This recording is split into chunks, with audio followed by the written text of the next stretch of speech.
మాచర్లలో విధ్వంసంపై YCP TDP మధ్య మాటల యుద్ధం నడుస్తోంది. ఎమ్మెల్యే పిన్నెల్లని వెనకేసుకొచ్చారు గురజాల ఎమ్మెల్యే కాసు మహేష్ రెడ్డి. ఆయనకు ఘాటు కౌంటర్ ఇచ్చారు టీడీపీ నేత జూలకంటి బ్రహ్మారెడ్డి. గతంలో ఎప్పుడూ జరగలేదే. ఇదే రామకృష్ణారెడ్డి గారు అక్కడ ఇది 5వ సారి పోటీ చేస్తున్నాడు. 4 సార్లు పోటీ చేశాడు.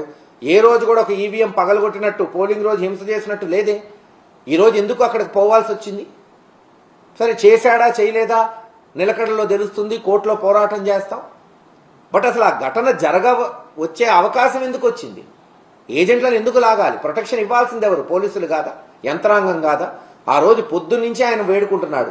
నేను 100 సార్లు ఎస్పీకి ఫోన్ చేశాను, కలెక్టర్కి చెప్పాను, ఐజీకి చెప్పాను, ఏజెంట్లను లాగుతున్నారు, మీరు పోలీస్ ప్రొటెక్షన్ ఇవ్వండి అంటే ఎవడు అసలు దాని వైపు స్పందించిన వాడే లేడు.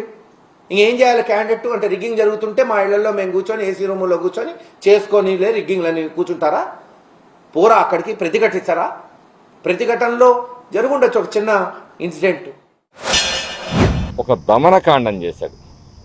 ఒక శాసనసభ్యుడు ఎన్నికల నిబంధనలను ఉల్లంఘించి ఈవీఎంను పగలగొట్టి మరి ఎన్నికల వ్యవస్థని అపహాస్యం చేసిన ఈ శాసనసభ్యుడు అనర్హుడు.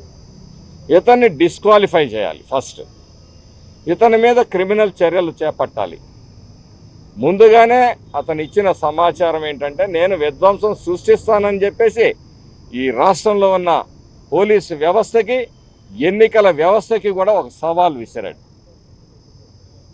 వీటికి జవాబు చెప్పాల్సిందే, తగిన చర్యలు తీసుకోవాల్సిన బాధ్యత ఎన్నికల సంఘం మీద, అలాగే పోలీసు వ్యవస్థ మీద కూడా ఉందని చెప్పి ఈ సందర్భంగా తెలియజేస్తాను.